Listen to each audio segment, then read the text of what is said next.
951গৰাকী মাজুলীৰ ছাত্ৰ ছাত্ৰী আৰু যিসকলে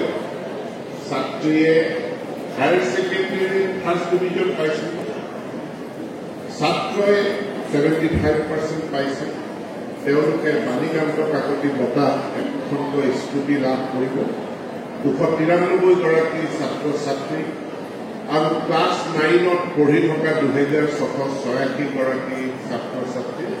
মই সকলোকে মোৰ ফালৰ পৰা অভিনন্দন জনাইছোঁ। চাইকেল সকলোৱে পাব। ক্লাছ 9ত পঢ়া ছাত্ৰ ছাত্ৰী সকলোৱে চাইকেল পাব, কিন্তু আনন্দৰাম বৰুৱা সকলোৱে বঁটা সকলোৱে নাপায়, স্কুটিখন সকলোৱে নাপায়। নোপোৱাৰ কাৰণটো কি বুলি যদি সোধা যায়, যিহেতু ছাত্ৰ ছাত্ৰী বেছি আছে, নোপোৱাৰ কাৰণটো এইকেইখনতে আছে। অলপ আগত যেতিয়া মিটিং আৰম্ভ হৈছে, মৌমাখি ভুমুৰাৰ নিচিনা এটা গুণগুণাই আছে গোটেই হলটো। অৰ্থাৎ ছাত্ৰ ছাত্ৰীসকলে নিজৰ ভিতৰত কথা পাতি আছে, মঞ্চত কোনে কি কৈছে কোনো শুনা নাই। একাংশ ছাত্ৰ ছাত্ৰী তেওঁলোকে মন দি শুনিছে, কিন্তু একাংশ ছাত্ৰ ছাত্ৰী কথা পাতি আছে। কি কথা পাতিছে? ঐ জান পৰালি পলাই গ'ল, ঐ জান মই অমুকীয়া এটা নতুন চুৱেটাৰ কিনিছো। কোনো গুৰুত্বপূৰ্ণ কথা এই মুহূৰ্তত নাই কৰা। কোনোবাই মন্ত্ৰী দেখি পেলাই কৈছে মন্ত্ৰী চুলি পকিছে, চাহ চাহ, হয় নহয়? কোনোবাই কৈছে মন্ত্ৰী পেট কৈছে কিবা ডাঙৰ। তাৰমানে আমি কিছুমান অলাগতীয়াল কথা পাতি আছো, কিন্তু মঞ্চত কি হৈ আছে, কোনে কি কৈছে তাক আমি মন দিয়া নাই। এতিয়া মন দিব নোৱাৰো। ছাৰে কি বুজাই আছে 40 মিনিট ধৰি কথাখিনি মন দি শুনি বুজিব নোৱাৰো। এইটোৱেই কাৰণ আমি চবেই স্কুটি নাপাওঁ।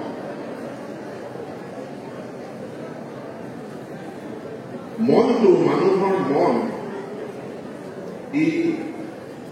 অবাধ্য, মানুহৰ মন ই পলৰীয়া, মানুহৰ মন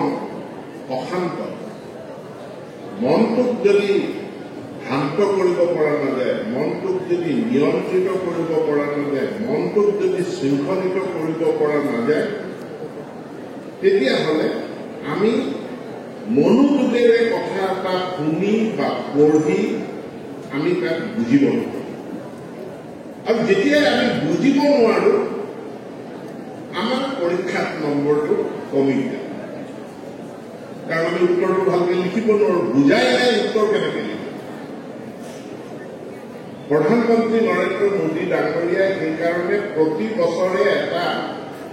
তেওঁ কাৰ্যসূচী ৰূপায়ণ কৰে। কাৰ্যসূচীটোৰ নাম হ'ল পৰীক্ষা পে চৰ্চা, পৰীক্ষাৰ ওপৰত চৰ্চা। আমি বিদ্যালয় কাৰ্যসূচীটো চাবলৈ কওঁ, কিছুমানে চাই আৰু কিছুমানে চাই কিন্তু বেলেগ কথা পাতে। অৰ্থাৎ ছাত্ৰ বা ছাত্ৰীগৰাকী শ্ৰেণীত উঠাতেই আছে, কিন্তু তেখেতৰ মনটো কৰবাত আছে। সেইকাৰণে ভাৰতীয় যি জ্ঞান পৰম্পৰা আছে, সেই জ্ঞান পৰম্পৰাত এটা কথা কয় যে ধ্যান, ইংৰাজীত কয় মেডিটেশ্যন, কৈছে প্ৰত্যেক ছাত্ৰ ছাত্ৰীয়ে ধ্যান কৰিবলৈ শিকিব লাগে।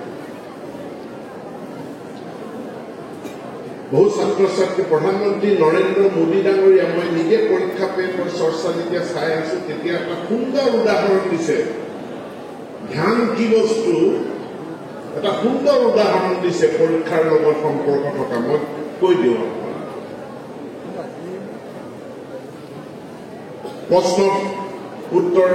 প্ৰশ্ন পেপাৰ দেখিলে এইটো মই জানো, মই পঢ়িছিলো, কিন্তু মনত পৰা নাই ক'ৰ পৰা আৰম্ভ কৰি কেনেকে লিখিম।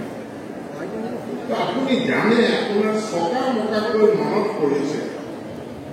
কিন্তু আপুনি গোটেই কথাখিনি মনত পেলাই জুতিয়াই পেলাই উত্তৰটো লিখিব পৰা। কাৰণ প্ৰধানমন্ত্ৰীয়ে এটা পৰীক্ষা কৰিবলৈ গৈছে আজি মই সকলো ছাত্ৰ ছাত্ৰীক কম ঘৰত গৈ পেলাই পৰীক্ষাটো কৰিম সৰু পৰীক্ষা দুটা বাতি ল'ব দুইটা বাতিতে পানী ভৰাই আৰু পানীৰ তলত এটা কইন খুচুৰা পইচা 8 টকা যি হয় বাতিটোৰ তলিত থৈ দিব ইয়াৰ পাছত দুইটা বাতিত পানীখিনি লৰাই দিব আৰু যেতিয়া পানীখিনি লৰি থাকিব তেতিয়া আপুনি পইচাটো চাবলৈ যত্ন কৰক আপুনি পইচাৰ নিচিনা কিবা এটা বস্তু দেখা পাব কিন্তু পইচাটো স্পষ্টভাৱে দেখা নাপায় কাৰণ আপোনাৰ পানীখিনি লৰি আছে এতিয়া পানীখিনি স্থিৰ হ'বলৈ দিব আৰু এটা সময়ত যেতিয়া পানীখিনি স্থিৰ হ'ব পানীখিনি অলপমান লৰচৰ কৰা নাই তেতিয়া আপুনি স্পষ্টভাৱে দেখিব এইটো এটকীয়া তাৰ কোন চন আছে চনটোও আপুনি দেখা পাব কৰিব মনটোক যদি স্থিৰ কৰিব পৰা যায় সকলো কথাই মনত পৰিব কিন্তু মনটো যেতিয়া অস্থিৰ হৈ থাকিব এইফালে ৰাসৰ নৃত্য মনত পৰি থাকিব ৰাসত লগ পোৱা কাৰোবাক মনত পৰি থাকিব তেতিয়া আপোনাৰ আৰু উত্তৰ মনলৈ নাহে মই যিসকল শিক্ষক শিক্ষয়িত্ৰী মাজুলী সনাতন সংস্কৃতিৰ চৰ্চাৰ কেন্দ্ৰ ইয়াত শিক্ষক শিক্ষয়িত্ৰীসকলো ছাত্ৰ ছাত্ৰীসকলক লৈ মেডিটেশ্যন বা ধ্যান সম্পৰ্কে চৰ্চা কৰা উচিত আৰু ধ্যান প্ৰেক্টিচ কৰোৱা একো জটিল কথা সাধাৰণ যেনেকে আমি শাৰীৰিক কিছুমান ব্যায়াম কৰোঁ অনুশীলন কৰোঁ ঠিক তেনেকে মানসিক কিছু ব্যায়াম মানসিক কিছু অনুশীলন আমি যদি ধ্যান কৰিবৰ কাৰণে ছাত্ৰ ছাত্ৰীসকলক শিকাব পাৰোঁ এই বাণীকান্ত কাকতি বঁটা পোৱা ছাত্ৰ ছাত্ৰীৰ সংখ্যা মাজুলীত বাঢ়ি যাব আৰু এনেকৈ উঢ়াল কৰি থাকিলে কথা বতৰা পাতি থাকিলে তেতিয়াহ'লে এই বাণীকান্ত কাকতি বঁটা পোৱা এই যে ৰঙা নীলা স্কুটি পোৱা ছাত্ৰ ছাত্ৰীৰ সংখ্যা কমি যাব এতেকে সকলোকে স্কুটি এখন পাবলৈ চেষ্টা কৰে সকলোৱে আনন্দৰাত বঁটা পাবলৈ চেষ্টা কৰে মনোযোগ মনটোক কেনেকে নিয়ন্ত্ৰণ কৰিব পৰা যায় তাৰ অনুশীলন কৰিবৰ কাৰণে মই অনুৰোধ জনাইছো সকলোৰে মা দেউতাই ল'ৰা ছোৱালীক যেতিয়া জন্ম দিছে ল'ৰা ছোৱালীৰ শিক্ষাৰ দায়িত্ব মা দেউতাই ল'ব চৰকাৰখনো তোমালোক সকলোৰে কাৰণে ছাত্ৰ ছাত্ৰীৰ কাৰণে চৰকাৰ কোনো মা দেউতা মুখ্যমন্ত্ৰীটো চবেই মামা বুলিয়ে নকয় এতিয়া সেইকাৰণে চৰকাৰে শিক্ষা সম্পূৰ্ণৰূপে আমি বিনামূলীয়া কৰিব বিচাৰিছো সাৰ্বজনীন কৰিব বিচাৰিছো আৰু শিক্ষাক আমি উদগনি দিব বিচাৰিছো মা দেউতাৰ কষ্ট মা দেউতাৰ টকা পইচাৰ বোজা এইখন চৰকাৰে কমাই দিব বিচাৰিছে তাৰ কাৰণে পাঠ্যপুথি বিনামূলীয়া ইউনিফৰ্ম বিনামূলীয়া বিদ্যালয়সমূহৰ আন্তঃগাঁথনি আমি দিনে দিনে তাক উন্নত কৰি গৈ আহিছো আৰু আমি আনন্দৰাম বৰুৱা বঁটা প্ৰদান কৰিছো যাতে ছাত্ৰ ছাত্ৰী কেৱল ফাৰ্ষ্ট ডিভিজন পোৱাটো টাৰ্গেট নহয় যে মই 75% পাব লাগিব সেইটো টাৰ্গেট কৰি সকলো ছাত্ৰ ছাত্ৰীয়ে যাতে প্ৰচেষ্টা চলায় তাৰ কাৰণেই আনন্দৰাম বৰুৱা বঁটা ইয়াৰ লগত এইবাৰ আমি সংযোজন কৰিলো নিযুত পইণ্ট স্ত্ৰী শিক্ষা অতি গুৰুত্বপূৰ্ণ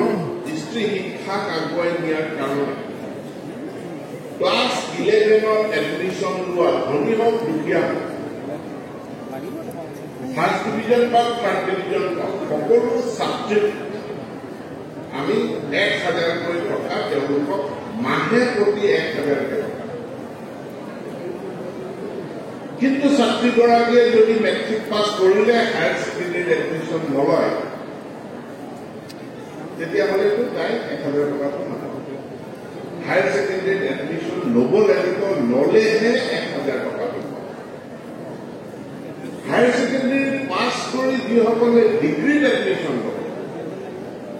ডিগ্ৰীত এডমিশ্যন লোৱাৰ লগে লগে প্ৰতি মাহে 1250 টকাকে ছাত্ৰীগৰাকীয়ে লাভ কৰিব আৰু যিসকলে ইউনিভাৰ্চিটি পাবলৈ মাজুলী ইউনিভাৰ্চিটি নিচিনা ইউনিভাৰ্চিটিত এডমিশ্যন ল'ব তেওঁলোকে 2500 টকাকৈ তেওঁলোকে লাভ কৰিব কিন্তু হায়াৰ ছেকেণ্ডেৰী আৰু ডিগ্ৰী কোনোবা ছোৱালী পঢ়ি আছে কিন্তু মাজতে বিয়া হৈ গ'ল তেতিয়া পইচাটো বন্ধ হৈ অৰ্থাৎ ডিগ্ৰী পাছ নকৰালৈকে অবিবাহিত হৈ থাকিব লাগিব ডিগ্ৰী পাছ কৰাৰ পাছত বিবাহিত হলেও 2500 টকাটো লাভ এতিয়া বহু জেগাত ছাত্ৰসকলে কয় ছাৰ আমাৰ ল'ৰাবিলাকৰ কি হ'ব ল'ৰাবিলাকৰ কাৰণেও চৰকাৰে চিন্তা কৰি আছে নিশ্চিতভাৱে ব্যৱস্থা কৰিব কিন্তু ছোৱালীবিলাক বেলেগ নহয় তেওঁলোক আমাৰে ভণ্টি আমাৰে বাইদেউ আমাৰে সম্পৰ্কীয় আমি স্ত্ৰী শিক্ষাক আগুৱাই নিয়াৰ কাৰণে এইটো এটা বিশেষ আঁচনি সিখন বাণিজ্যিক কাকতি বঁটা এখন আমি স্কুটি প্ৰদান কৰোঁ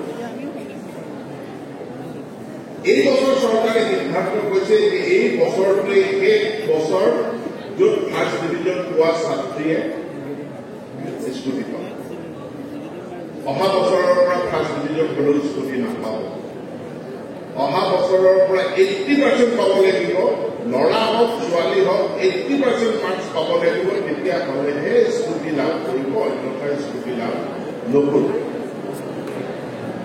কথাটো শুনি বেয়া লাগিছে কিন্তু আজিকালি 80% পোৱাটো সহজ কাৰণ MCQ OMR চিটত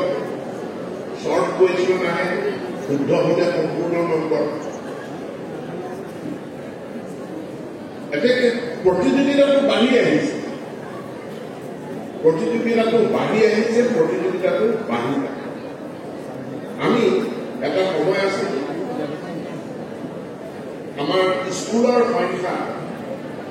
স্কুলবিলাক প্ৰতিষ্ঠা কৰিছো কিন্তু স্কুলবিলাকত বহুতকে পৰ্যাপ্ত পৰিমাণে ছাত্ৰ ছাত্ৰী নাই ওচৰতে আৰু এখন হাইস্কুল খোলা আছে সেইখনতো 40জন ছাত্ৰ এইখনতো 50জন ছাত্ৰ এতিয়া 40জন ছাত্ৰ হলেও মই 6জন শিক্ষক দিব লাগে হাইস্কুলত 60জন ছাত্ৰ হলেও মই 6জন শিক্ষক দিব লাগে 100-150 ষ্টুডেণ্ট হলেও মই 6জন শিক্ষক দিব এতেকে স্কুল প্ৰয়োজন ভিত্তিক কৰাৰ কাৰণে চৰকাৰে শিক্ষা ক্ষেত্ৰ নামৰ এখন আঁচনি আনিলে